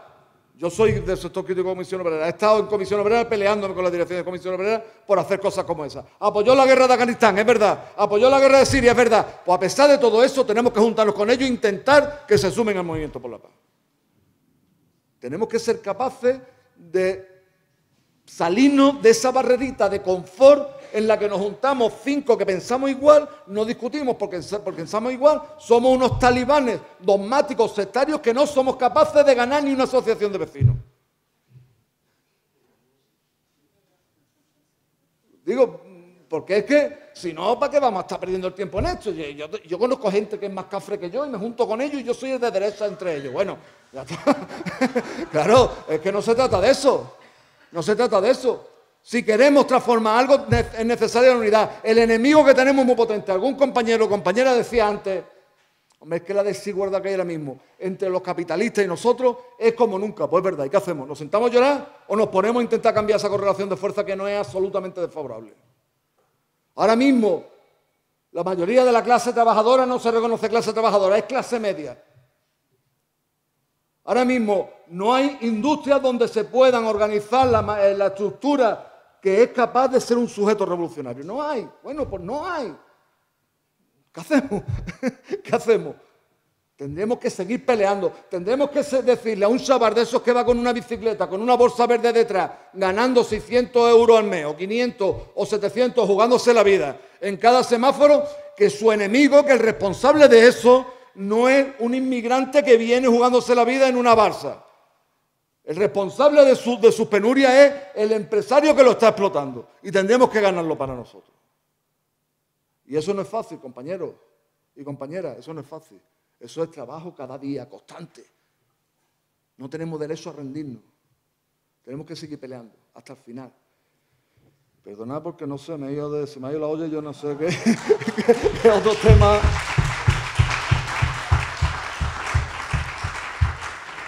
El papel de la ONU. Bueno, pues la ONU es un invento brillante que no sirve para gran cosa. No sirve para gran cosa. La ONU está secuestrada por varias voces, pero entre ellas, una de ellas, y es la que más daño nos hace, es Estados Unidos, que mientras que exista un Consejo de Seguridad en el que uno de sus 5 miembros tenga capacidad de bloqueo, esto no sirve para nada. Digo, por poner lo que a mí me afecta. Estados Unidos ya ha dicho que va a vetar cualquier intento de sanción a Israel, haga lo que haga Israel. Haga lo que haga Israel. Entonces, ¿para qué sirve? Bueno, pues sirve como un instrumento en el que tenemos que seguir peleando. Tenemos que dar la batalla en todas las plazas. No podemos decir en esta plaza no toreo, que es muy difícil. No, tenemos que torear en todas las plazas. La ONU es una de ellas, que sabemos que no es una banda de bolcheviques, claro que no lo es, pero tenemos que dar la batalla. La Agenda 2030. Era tú quien lo preguntaba, ¿no? Bueno, pues es, como tantas cosas, es un instrumento que hay ahí que puede estar mercantilizado, puede tener unos objetivos espurios comparados con lo que nosotros entendemos que tenía que ser. Pero es que te digo, no la van a cumplir. A pesar de ser todo lo que sea, ellos no la van a cumplir. Porque esto, aunque sea una cosa absolutamente light, es mucho más de lo que ellos están dispuestos a aceptar. Para ellos no existe el desarrollo sostenible. Planteaba, me parece que era el compañero, el tema del cambio climático, la esquilmación de los recursos del petróleo. Pues es verdad, yo diría más peligroso todavía, del agua. Nosotros de aquí a nada vamos a estar peleándonos por el agua, como un bien de lujo. Y eso, la Agenda 2030 es insuficiente, pero sería un avance. Ellos no la van a cumplir. Bueno, pues nosotros tendremos que buscarle las contradicciones a ellos. Y tendremos que utilizar esos mecanismos. Yo no sé si hay algo más que tenía... Sí, decía la compañera Inés. Oye, ¿cómo puede ser? ¿Cómo podemos aspirar a crear un movimiento por la paz? No eras tú que lo comprabas, o Lola, no me acuerdo quién era. ¿Cómo podemos crear un movimiento por la paz si no somos capaces ni siquiera de ahondar en unas confluencias en las que no somos capaces de renunciar a nuestras identidades? Eras tú quien lo planteaba, me parece, ¿no? Bueno, por la paz. Digo, ¿cómo podemos avanzar en ningún ámbito de confluencia? Si no somos capaces de renunciar a nuestras identidades en las confluencias. Bueno, pues tendremos que ser capaces de buscar la síntesis en las confluencias, porque si no, digo, saliéndonos del tema que no está aquí, a algunos les gustarán más las confluencias, a otros les gustará menos, a otros les gustará medio pensionista. El hecho es que si no confluimos con otros, algunos, te repito, a algunos les gustará más, a otros les gustará menos, seremos, lo que os decía antes, castos y puros como la Inmaculada Concepción, seremos así un núcleo de rojos y redentos que no pintaremos nada en ningún ámbito. La manera, digo, yo de determinada etapa, que me haya seguido las cosas que he ido escribiendo, parecía que era ciclotímico. Yo al principio parecía, a mí me decían al principio, me acuerdo una camarada mía, el primer artículo que publiqué sobre el tema de confluencia, me decía, tú estás preparando tu salto a Podemos, ¿verdad? Y digo, no. Poco me conoce. Después me decían que era muy antipodemos. Después decía, no, el tema no es si yo soy antipodemos soy pro Podemos. El tema es que yo apuesto por la unidad como una necesidad para tratar de transformar algo. Y es la posición de Podemos en cada momento lo que me ha hecho ser más afín a ello o no. Pero es que son cuestiones necesarias. La unidad, habrá quien le guste y quien no le guste. Lo que puedo decir es que sin unidad no vamos a ningún lado. No lo sé. A mí me da lo mismo, digo, yo no... El problema es que Centella puede perder el tren, pero... Bueno, si vaya a replicar, lo dejo ya porque sí, para dejar los tiempos. Simplemente deciros, ¿tenemos proyecto a la izquierda? ¿Tenemos algo? ¿Tenemos una internacional? No. ¿Tenemos ni siquiera la Unión Soviética? No tenemos la Unión Soviética. ¿China juega el papel que jugaba la Unión Soviética? No lo juega. Todo lo que queráis. Construyámoslo, el espacio. Porque la alternativa a eso es ponernos a llorar. Yo no estoy dispuesto a ponernos a llorar. Me parece que era Anguita el que decía hace ya unos años que ante esta situación de recortes de derechos, de no sé cuánto, cuando veamos a nuestros hijos le podemos decir, luché y perdí, o ni siquiera luché. Pues yo prefiero luchar aunque corra el riesgo de perder. Simplemente. Gracias.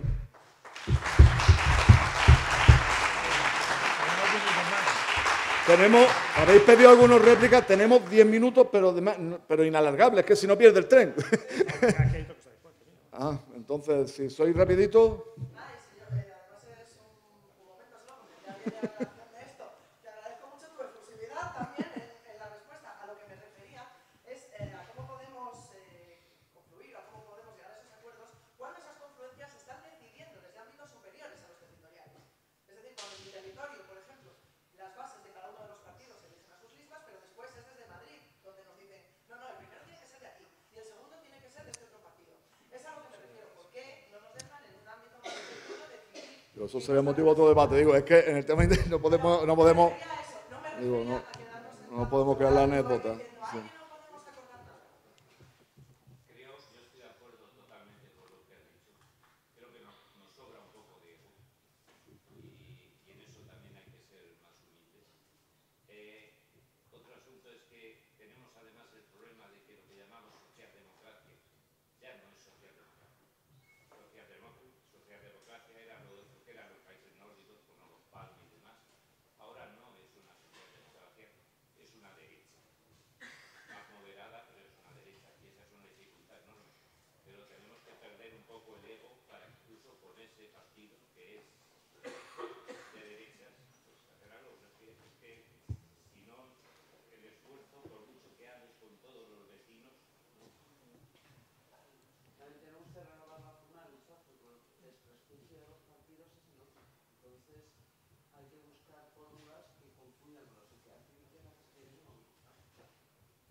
Sí, sí. No, di algo.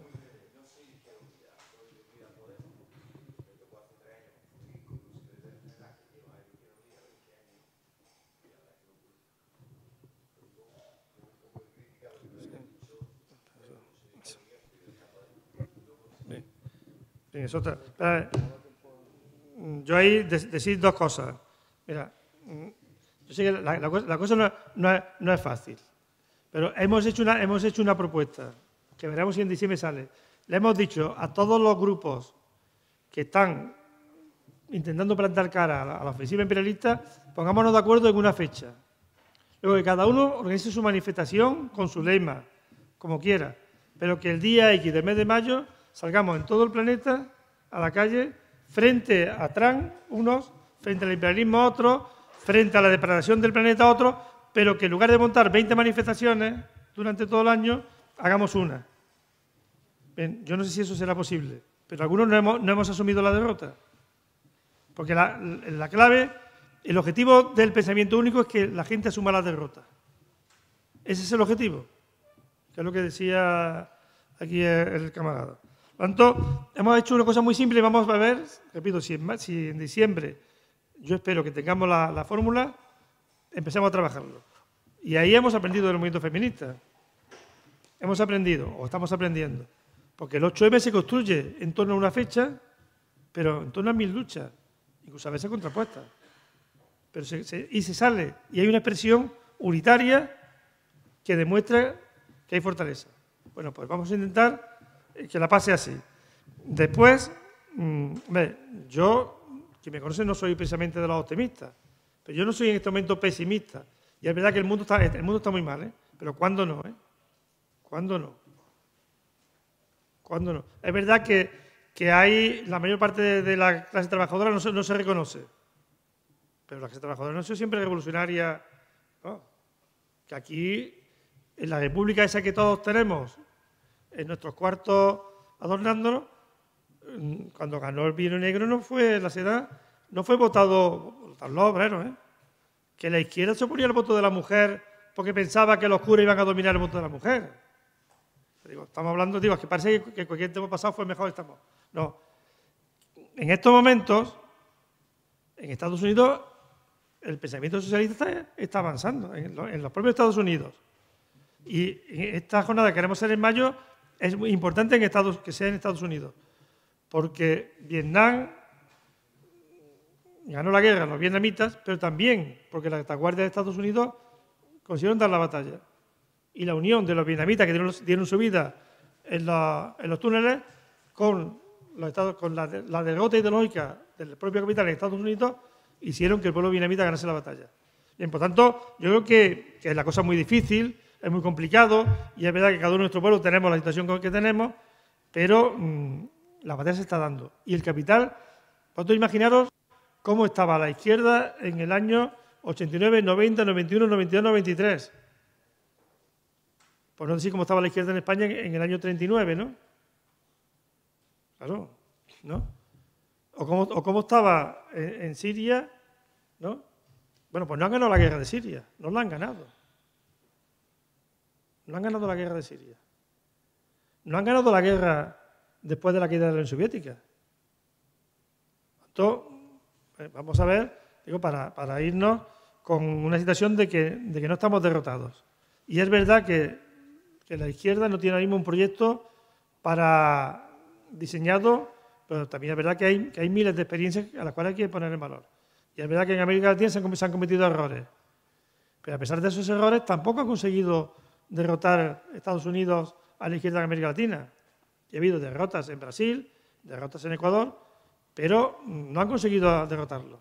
En los años 60, 70 del siglo pasado consiguieron derrotarlo. Y mandaron a la gente a la guerrilla, o mandaron a la gente a las cárceles, o los tiraban desde los aviones, ¿no? Esta vez no han conseguido esa ofensiva, todavía. Y vamos a ver qué pasa en Argentina, y vamos a ver cómo terminan los de México. Por lo tanto, yo quería terminar diciendo, bueno, que el objetivo de este taller era situarnos en una visión del mundo, no era resolver problemas de Unidas Podemos, que más quisiéramos, ¿no? Para eso hay otros sitios, pero era tener una visión del mundo para, por lo menos yo quería trasladar, era que frente a un mundo unipolar que se imponía a final del siglo pasado, estamos en un mundo dialéctico. Frente a una parecía que iba a ganar Estados Unidos y el eje Atlántico Norte, que nadie lo ponía en cuestión en los años 90 del siglo pasado, en estos momentos hay contradicciones. Y el papel de la izquierda siempre ha tenido que ser sobre las contradicciones del capital e intentar actuar para... Por lo tanto, hay partido, hay batalla, hay que darla. Si asumimos la derrota, y hay que darla construyendo. Quedan 3 minutos. No, ya está. Deciros que si has sabido a poco esto, nos vemos en unas 2 semanas en Rivas, que tenemos la fiesta del PC, y ahí tenemos más tiempo para seguir discutiendo. Muchísimas gracias por vuestra asistencia y vuestra paciencia, y nos vemos en las calles y en la lucha.